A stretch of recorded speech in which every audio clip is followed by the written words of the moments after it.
Banning Museum has been a cultural monument for many, many years. But Banning Park was not a cultural monument.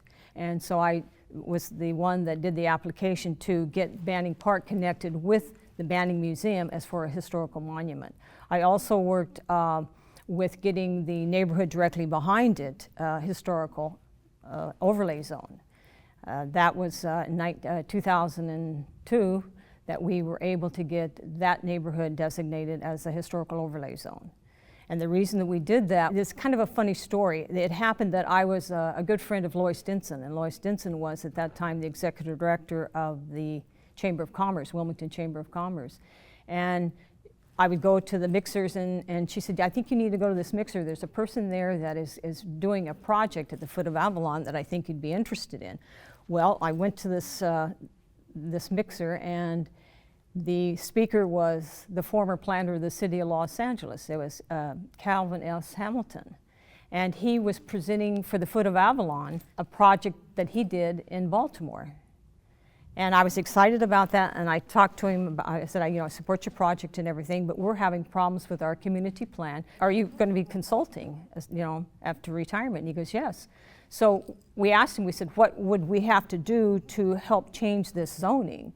And he said, well, you've got 3 different ways that you can go. You can go with a specific zone, you can go with what they call a historical overlay zone, and then there was another one, I don't remember exactly the title for it, but he gave us the criteria of what we had to meet.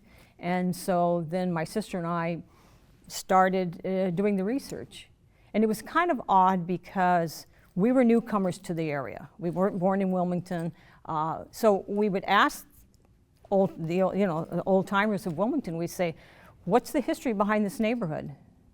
It's unique, it's totally different, what's the history? Well, it's the best place to live in Wilmington. If you're from Wilmington, this is where you want to live. Well, that wasn't going to get us what we needed to have.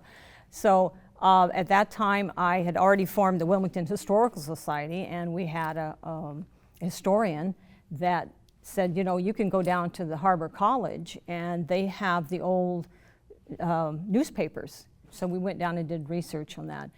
And we were able to come up with, in 1927, the Banning family gave 21 acres to the city of Los Angeles for park. And they sold the 4 blocks south of the museum to William Wrigley Jr., the chewing gum magnate. And also at that particular time, Henry Ford was involved because Henry Ford had the plant in Wilmington.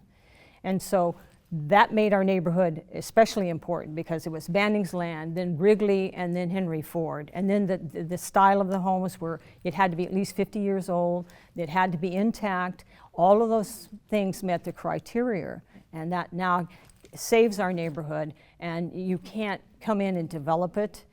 You have to fit within certain guidelines, and there's a board. But in my house, which was the house that I always wanted to live in when I came to Wilmington, it was built by Wrigley. It was one of the second houses built in the neighborhood. And I found it in the newspapers where it talks about Wrigley and his wife, Ada, coming in and inspecting the home because they were building homes for their executives because Wrigley bought Catalina Island from the Banning family in 1919. So in 1927, Henry Ford and Wrigley spent $1 million in Wilmington.